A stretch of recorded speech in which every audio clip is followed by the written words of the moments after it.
what's up guys? Muli na naman tayo nagkita-kita para dito sa ating gagawin bagong reaction video patungkol nga dito sa ipapautang ng bansang Spain dito sa ating Pilipinas o sa ating bansa na nagkakahalaga lang naman po ng 1.7 billion at hindi lang isa, dalawang submarine po ang pinapautang ng Spain para tulungan tayo sa mga walang yang Chino na to. So, huwag natin patagalin to at kung bago ka pa lang dito sa ating channel, huwag mong kalimutan pindutin ang notification para palagi kang updated sa mga ina-upload natin. So, let's go!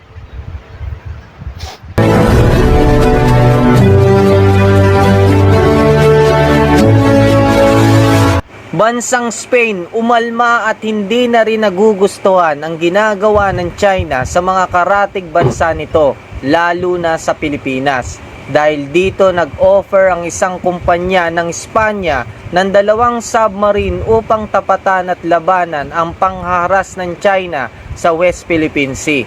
Ito ay nagkakahalaga ng 1.7 billion US dollar. Papautangin ng Spain ang Pilipinas ng 100% kung ano man ang magiging halaga ng nasabing proyekto. Ang maganda pa sa offer na ito mga ka-RC na magsisimula lang ang bayaran ng Pilipinas sa mga submarine kapag ito ay natapos at na-deliver na sa Pilipinas. Sa madaling salita, wala itong down payment at hindi lang yan dahil ito rin ay walang interes o tubo. Ano sa palagay nyo mga ka-RC ang magandang offer na ito ng bansang Spain? Guys, huwag niyo pong kalimutan i-subscribe si RC Learn, ang kanyang munting channel. Paki-like na rin po ang mga video na ina-upload niya. So, let's go! Sa patuloy na panghaharas ng China sa hukbong sandatahan ng Pilipinas, mga tauhan ng Coast Guard at mangingisdang Pilipino sa sarili nating karagatan ay nagpapatibay sa argumento o usapin na dapat mamuhunan ng Pilipinas sa pagpapalakas ng mga kakayahan nito sa pagtatanggol ng mga karagatan at teritoryo ng ating bansa.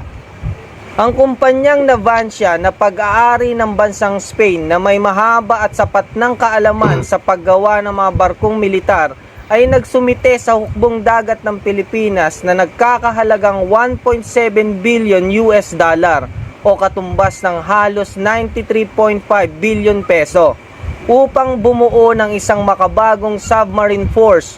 Kung inyong maaalala na ang bansang France at South Korea ay nauna nang magbigay ng magagandang offer sa Pilipinas. Pero hindi magpapahuli dito ang kumpanya na mula sa Spain, lalo na't sila ang kinikilala dati pa sa paggawa ng mga barkong pandigma na ito. Isa sa mga problema ng Pilipinas ay ang pondo, pero hindi na yung problema sa ngayon dahil sa napakagandang offer ng bansang Spain. Isa na dito ang putulin ko lang guys, no? Mga pare ko, mga mare ko, no? Talagang napakalaking tulong nitong gagawin ng Spain at sana kunin na nga na ito ng ating bansang Pilipinas itong ino-offer. Kasi biruin mo guys 2 submarine, no down payment.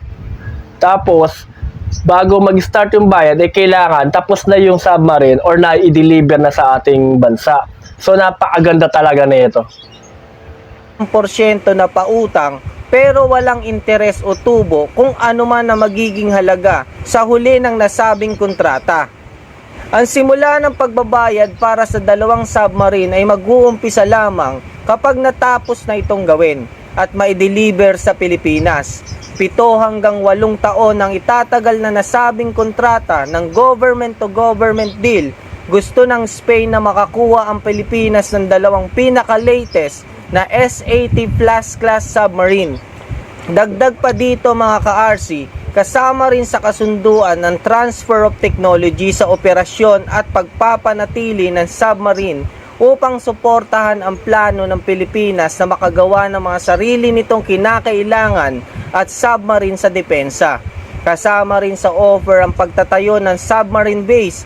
Sa ngayon, 3 bansa ang nagnanais na bigyan ng Pilipinas ng lakas at puwersa upang makaya nitong mabantayan at depensahan ang sarili laban sa China.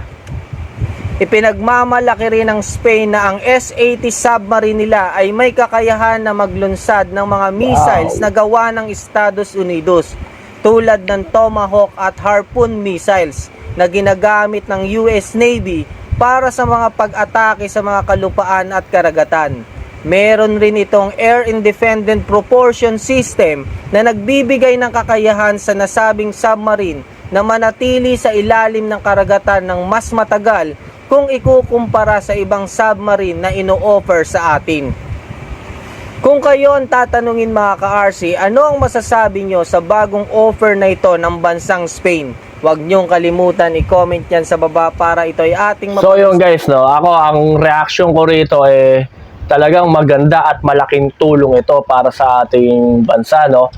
Pero pagkatapos nito sana maitawid to ng Pilipinas kasi panibagong utang na naman to. Alam naman natin na Pilipinas at ang bansa natin napakadami ng utang. Lalo na to is 1.7 billion. Hindi ako sure kung isa yun yung 1.7 o isang submarine lang yun. So kung dalawa yun, di magiging malaki ang magiging presyo na itong bagong submarine natin. Pero sana makuha rin to kasi dagdag to sa defense natin para sa mga abusado, mga Chino na yan. So guys, yun lang. I-react nyo kung ano yung mga gusto nyo i-reaction dito sa ating comment section at huwag mo kalimutan po na i-like ang ating mga ina-upload na video. So guys, maraming salamat sa ulitin. God bless and thank you so much. Peace out.